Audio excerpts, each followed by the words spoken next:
Inilah Injil suci menurut Markus. Pada waktu itu, Yesus mengutus murid-muridnya mewartakan Injil. Setelah menunaikan tugas itu, mereka kembali berkumpul dengan Yesus dan memberitahukan kepadanya semua yang mereka kerjakan dan ajarkan. Lalu Yesus berkata kepada mereka, "Marilah kita pergi ke tempat yang sunyi, supaya kita sendirian dan beristirahatlah sejenak. Memang begitu banyaknya orang yang datang dan pergi, sehingga makan pun mereka tidak sempat. Maka pergilah mereka mengasingkan diri dengan perahu ke tempat yang sunyi. Tetapi pada waktu mereka bertolak, banyak orang melihat dan mereka mengetahui tujuannya. Dengan mengambil jalan darat, segeralah datang orang dari semua kota ke tempat itu, dan mereka malah mendahului Yesus. Ketika mendarat, Yesus melihat jumlah orang yang begitu banyak. Maka tergeraklah hatinya oleh belas kasihan kepada mereka, karena mereka seperti domba yang tidak mempunyai gembala. Lalu mulailah Yesus mengajarkan banyak hal kepada mereka." Demikianlah sabda Tuhan. Saudara-saudari yang terkasih,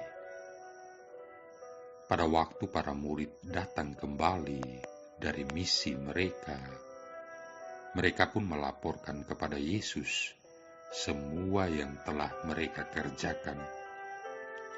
Orang banyak terus datang kepada Yesus dan para muridnya, sehingga mereka tidak mempunyai waktu bahkan untuk makan sekalipun.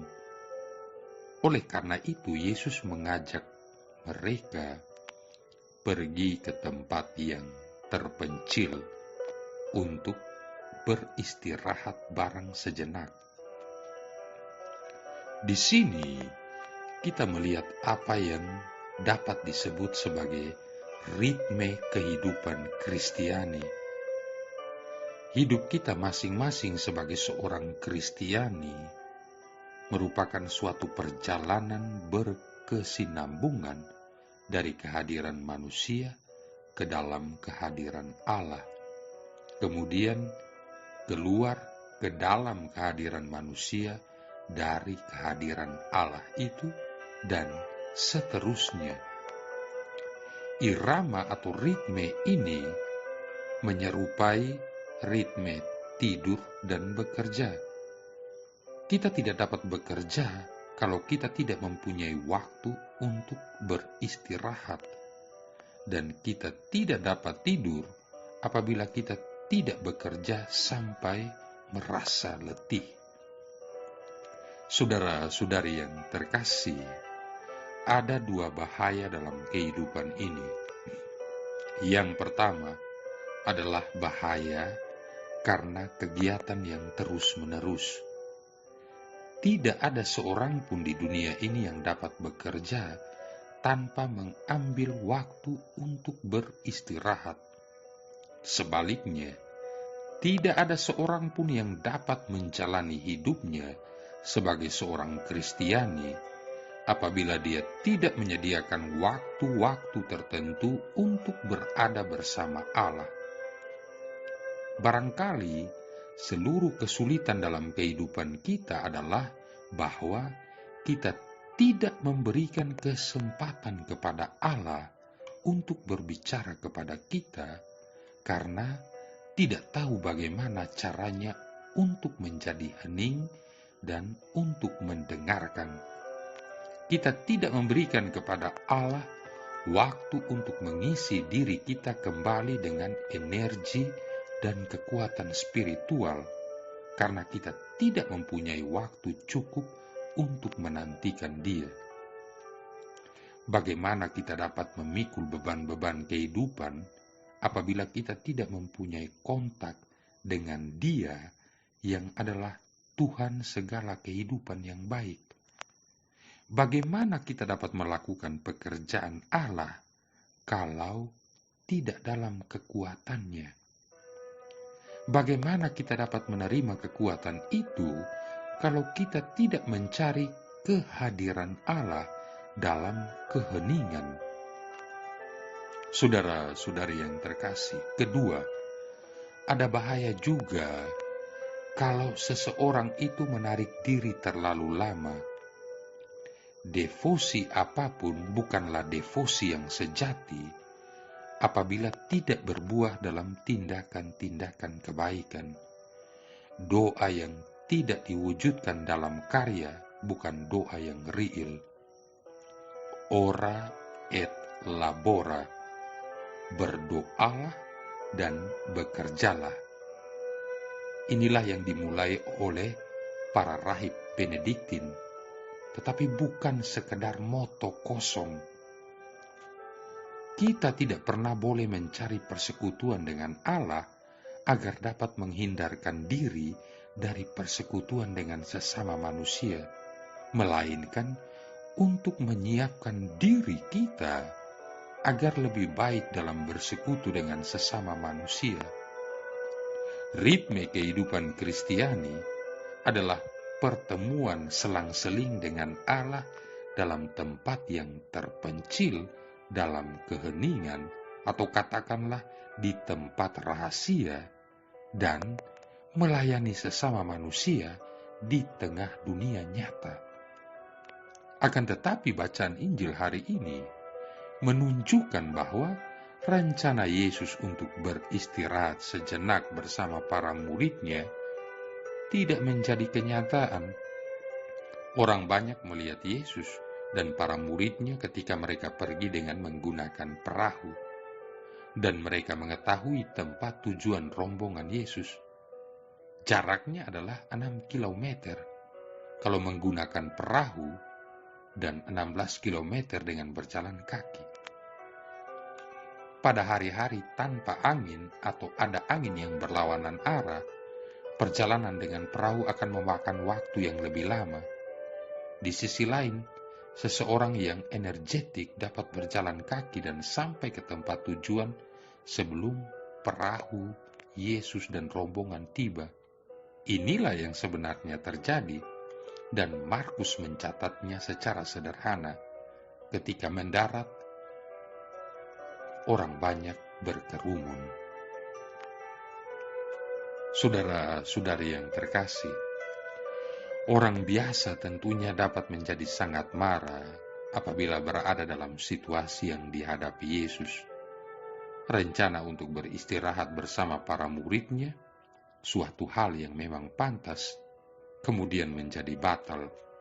Privasinya terganggu. Apabila hal ini terjadi pada orang lain, tentu orang itu akan menjadi marah besar. Namun tidak demikianlah halnya dengan Yesus. Maka tergeraklah hatinya oleh belas kasihan kepada mereka, karena mereka seperti domba yang tidak mempunyai gembala. Apabila hal ini terjadi pada orang lain, tentu orang itu akan menjadi marah besar.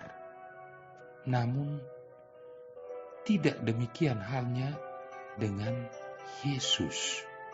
Yesus melihat orang banyak yang sangat membutuhkan bantuan yang hanya Dia sendiri dapat memberikannya. Bagi Yesus, orang banyak itu bagaikan domba-domba yang tidak mempunyai gembala. Saudara-saudari yang terkasih, apa yang dimaksud dengan domba tanpa gembala? Seekor domba tanpa gembala tidak dapat menemukan jalannya sendiri. Ini yang pertama. Apabila kita dibiarkan sendiri dalam hidup ini, maka kita pun akan tersesat. Kita dapat berdiri di persimpangan jalan dan tidak tahu jalan mana yang harus diambil.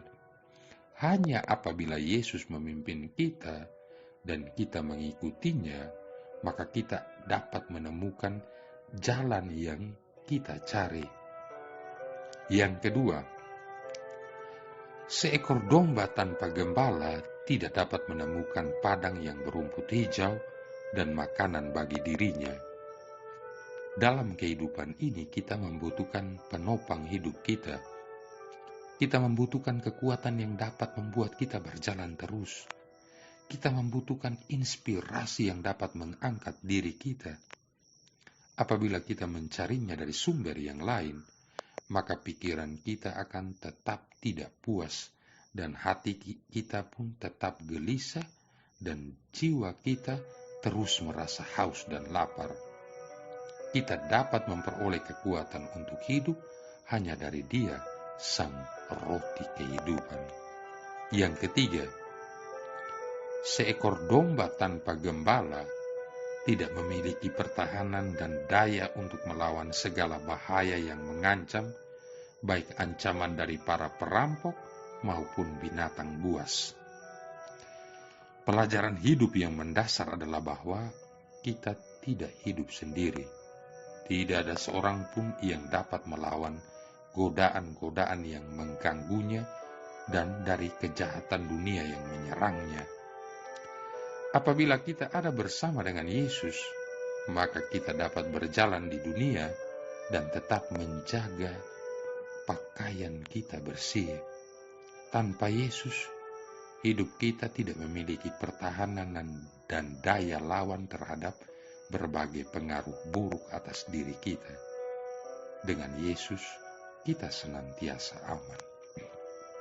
Saudara-saudari yang terkasih, pernah suatu hari seorang dokter ahli datang kepada seorang uskup yang sudah lanjut usia dan berkata, "Bapak Uskup, saya hanya ingin memberitahu Anda bahwa saya sedang berpikir untuk meninggalkan gereja. Kira-kira apa pendapat Anda tentang sikapku ini?" Bapak Uskup lalu menanyakan dokter itu supaya ia memberikan beberapa alasan atas keputusannya itu. Si dokter kemudian menatap wajah uskup dan dengan jujur berkata kepada uskup bahwa dia sangat dikecewakan oleh gereja dan semua yang diperjuangkan oleh gereja. Katanya, "Lihatlah, gereja telah hidup hampir 2000 tahun. Tetapi manusia kini tidak menjadi lebih baik daripada yang pernah ada sebelumnya. Apakah pendapat saya ini salah?" Lalu kata Bapak Uskup, "Apa yang engkau katakan itu benar, dokter. Tetapi lihatlah hal itu dengan cara ini. Kita telah memiliki air di atas bumi ini berjuta-juta tahun. Dan Anda masih meminumnya, membilas tubuh yang kotor, atau mencuci pakaian dan semua yang kotor setiap hari. Bukankah begitu?" Dokter itu diam, hening, dan berpikir sejenak, lalu kemudian mengenakan topinya dan pergi dari hadapan Bapak Uskup. Dan dokter itu pun tidak pernah lagi meninggalkan gereja. Marilah berdoa. Allah Bapa umat beriman, Namamu dimuliakan bila orang saling menaruh cinta kasih, sebab Engkaulah sumber segala kebaikan. Semoga semua orang Kau himpun menjadi umat-Mu yang rukun, bersatu, dan saling menaruh cinta kasih, agar mereka hidup bahagia. Demi Yesus Kristus Putra-Mu Tuhan dan pengantara kami, yang bersama dengan Dikau dan Roh Kudus hidup dan berkuasa, satu Allah sepanjang segala masa. Tuhan memberkati kita sekalian, Bapa, Putra, dan Roh Kudus.